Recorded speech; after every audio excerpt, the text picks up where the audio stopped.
Bonjour, je me présente, Nicolas Giraud, conseiller Serre France, et je vais vous parler de stratégies gagnantes sur des exploitations céréalières dans un contexte pédoclimatique compliqué. En fait, c'est une étude qui a été menée sur des exploitations de la région Barrois, à cheval sur l'Aube, la Haute-Marne. C'est une région, on va dire, dite de zone intermédiaire, donc potentiel de rendement en blé 65 quintaux en année moyenne, mais ça peut aller de 40 à 75 quintaux. Et pourquoi on en est arrivé à ça? Ben, en fait, un simple repère, le revenu moyen sur la période 2013-2017, c'était 5 euros par hectare. Et surtout, on avait touché, on avait touché les limites de la stratégie qui avait fait la réussite de ces exploitations-là dans les années 2000. Ça reposait sur le triptyque agrandissement, simplification des assolements, colza, blé, orge, cas de culture, euh, totalement en travail simplifié du sol, en TCS, et arrêt de l'élevage, sans compter les aléas climatiques réguliers et surtout des impasses agronomiques, désherbage en céréales et insectes en colza. Donc, on a cherché à identifier ceux qui allaient bien économiquement, les exploitants, et surtout voir comment ils font. Et c'est ça que je vais vous présenter. Donc, le premier élément qui est apparu, ou le premier levier, je dirais, ça a été la productivité des surfaces. Alors, pour bien vous repérer, dans tous mes tableaux, vous allez voir des premiers quintiles, EBE par hectare, EBE sur produit. En fait, le premier quintile, ça correspond aux 20% des exploitants qui sont les meilleurs sur le critère EBE par hectare, le 20% des meilleurs sur le critère EBE en pourcentage du produit ou en résultat courant par hectare. Et systématiquement, sur la colonne de droite, le résultat global, c'est la moyenne des 250 exploitations de l'échantillon. Donc, premier constat, ces champions-là, ils sortent sur les 4 années étudiées plus de produits que l'échantillon moyen. 100-150 euros hectare de plus. En fait, c'est 4-5 quintaux hectare en rendement et 4-5 euros tonnes en plus. Ils ne sont pas plus dépensiers en semences, engrais, phyto, plutôt même 30-40 euros de moins, mais c'est encore pas énorme comme différence. Et au final, eh ben, ils sortent 100-150 euros de marge brute hectare en plus. Donc la première conclusion, on va dire, c'est que ces champions-là maîtrisent la technique. C'est la technicité qui permet déjà de faire la différence. On a aussi identifié un autre levier, donc c'est la mécanisation et derrière les annuités qui en découlent. Donc vous voyez, les champions de l'EBE par hectare étaient à 480 euros de mécanisation hectare, alors que l'échantillon global était 80 euros en dessous. Alors je vous ai mis volontairement 2 années pour voir l'évolution. Alors, pour vous rappeler, il faut avoir en tête qu'entre 2014 et 2017 est passée l'année catastrophique 2016. Donc, ce qu'on peut voir, c'est que les champions de l'EBE à l'hectare, avec un fort niveau de mécanisation et un plus haut niveau d'annuité aussi, ils sont 100 euros hectare de plus en annuité, eh bien, en 3 ans, ils ont baissé quand même de 50 euros hectare. Alors que les champions du résultat courant par hectare, qui eux ont un niveau de mécanisation beaucoup plus bas, n'ont quasiment pas baissé en annuité. L'enseignement de ça, c'est que le fonctionnement des champions du revenu courant par hectare avec peu de charges de mécanisation et peu d'annuité, eh bien, il était sans doute au plancher. Ils n'ont pas pu descendre plus malgré les mauvaises années, alors que les champions de l'EBE par hectare, qui étaient beaucoup plus dépensiers, ont clairement serré les boulons et le niveau d'annuité a baissé jusqu'en 2018, même 2019. Donc, deuxième levier important, la mécanisation et les annuités. Et finalement, on est arrivé à identifier 3 stratégies pour un revenu disponible proche. Alors, pour bien vous préciser ce que j'appelle un revenu disponible, en fait, c'est de l'excédent brut d'exploitation net d'annuité. Donc, ce qui reste à l'exploitant pour assurer sa rémunération du travail et garder un minimum d'autofinancement. Donc, avec nos 3 types de champions, les champions de l'EBE, les champions de l'efficacité économique ou les champions du résultat courant, On tourne sur ces 4 années-là un petit 30 000 € disponibles par personne. L'échantillon global sur la même période était à 5 500 €. Donc vous voyez l'écart, on a quasiment 25 000 € disponibles par actif de différence. Imaginez l'écart cumulé sur plusieurs années, les écarts de situation financière ou de capacité à rémunérer le travail qu'on génère. Donc, on voit 3 méthodes différentes. Donc, les champions de l'EBE hectare, donc eux, on va dire, c'est des maximiseurs techniques. Ils sont très productifs, ils sortent des quintaux qui sont bien vendus, mais avec un coût de mécanisation important et derrière un niveau d'annuité plus élevé. Donc, la question qu'on peut se poser, c'est est-ce que c'est le fait qu'ils soient très bons techniquement qui leur permettent de se payer un niveau d'équipement plus important, ou à l'inverse, est-ce que c'est le niveau d'équipement plus important qui leur permet d'être au top techniquement pour être plus performant économiquement? Bon, la réponse, c'est un peu les deux. Après, c'est difficile de fixer le curseur entre les deux. Donc, deuxième stratégie pour être identifier les plus efficaces, c'est ceux qu'on a appelés les maximiseurs de l'efficacité. Donc, eux, ils recherchent le profit maximum pour chaque euro engagé. C'est clairement le ratio EBE sur produit. Et troisième stratégie pour arriver à un disponible équivalent, ceux qu'on a appelés les économes. Donc, eux, ils sont toujours bons techniquement, ils sont un cran en dessous quand même en termes de productivité et de marge brute, mais très économes en coût de mécanisation et en annuité derrière. Donc, chez ces économes, eux, la question qu'on peut se poser, c'est jusqu'à quel niveau de coût d'équipement on peut se permettre de descendre pour continuer à faire la course en tête. Donc ça, on a eu partiellement la réponse avec les années 2018, 19 et même 2020. En fait, les champions de l'EBE hectare en avaient sous le pied quand est arrivée la mauvaise année 2016 et ils ont serré les boulons, clairement levé le pied sur les investissements, ce qui fait qu'en 2018, 2019, même 2020, ils ont baissé en coût d'équipement et en annuité, alors que les champions du résultat courant par hectare, eux, ils ont continué leur petit rythme d'investissement malgré les mauvaises années, ce qui veut dire qu'il était sans doute arrivé au plancher et il ne pouvait pas descendre plus bas. Et finalement, la conclusion de ça, c'est qu'on a ces champions-là, ils jouent sur 3 leviers pour faire la course en tête. L'équipement, la technicité et l'agronomie et le volet commercialisation des récoltes. Et donc, on va maintenant refaire des petits focus sur ces trois leviers.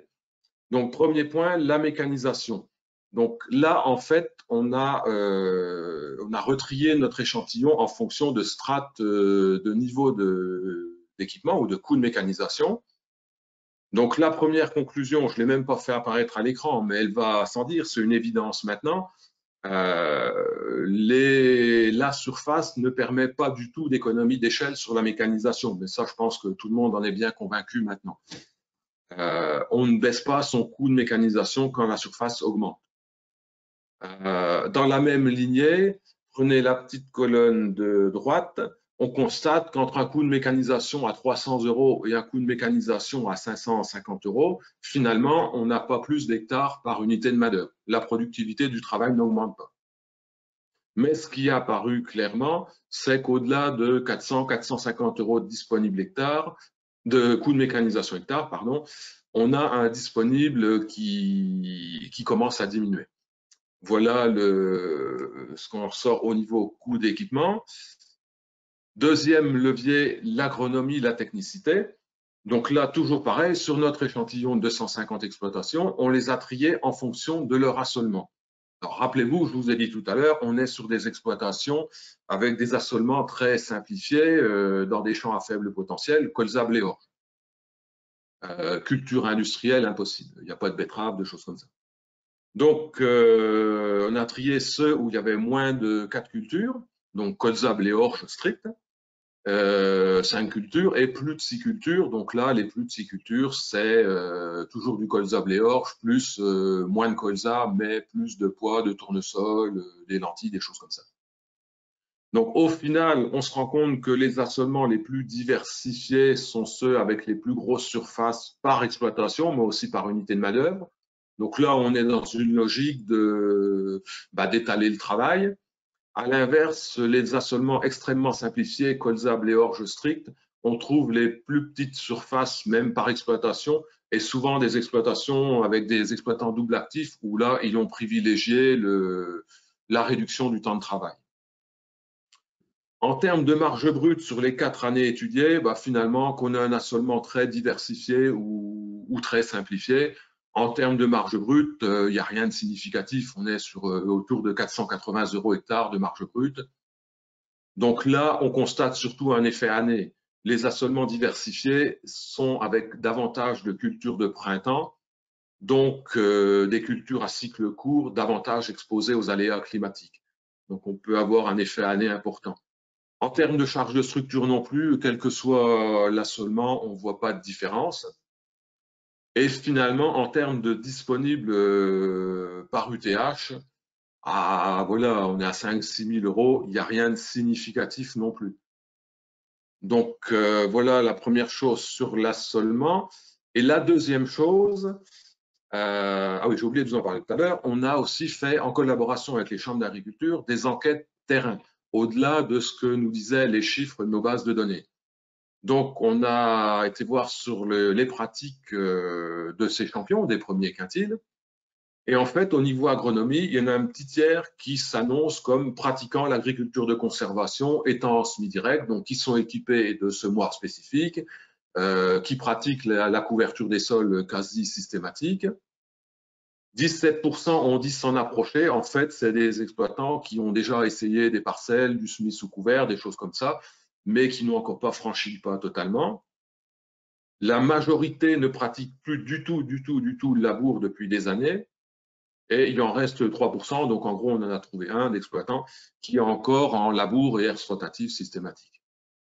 Et dans ces champions-là, la majorité, la totalité ont déjà au moins 6 cultures. Donc la conclusion de ça, c'est qu'en fait, ces champions-là, ce n'est pas des suiveurs, mais plutôt des précurseurs en termes d'agronomie. C'est des exploitants qui sont en action, qui réfléchissent, qui essaient des trucs, qui font des bêtises de temps en temps, qui ont des échecs, mais voilà, ils sont en action sur l'aspect agronomie. Et le troisième volet qui était ressorti, c'est l'aspect commercialisation. En fait, tous les premiers quintiles, on s'est rendu compte, ils sont stockeurs de leur récolte de 50 à presque 100%, avec des investissements en matière de stockage très variables. Ça va du simple stockage à plat dans les ex-bâtiments d'élevage à des installations avec cellules, pesées, tri et ainsi de suite. Donc des gros investissements très performants. On s'est rendu compte qu'en moyenne, sur les 4 ans, ils vendaient entre 4 et 5 eurotonnes de mieux que l'échantillon moyen, toutes cultures confondues. Alors attention, c'est pas une science exacte, ça, parce que au moins une année sur 4, on s'est aussi rendu compte qu'il avait une année où il s'était loupé, donc où il avait un prix de vente inférieur au prix moyen des OS ou au prix moyen qu'on constatait sur notre échantillon. Donc voilà, c'est pas à tous les coups. Et surtout, ce qu'on constate, c'est que la majorité nous ont dit avoir fait des formations sur le sujet. Alors certains ont poussé le bouchon jusqu'à ouvrir des comptes dédiés Matif, d'autres n'ont pas franchi le pas. Donc toutes les méthodes sont possibles sur ce sujet-là.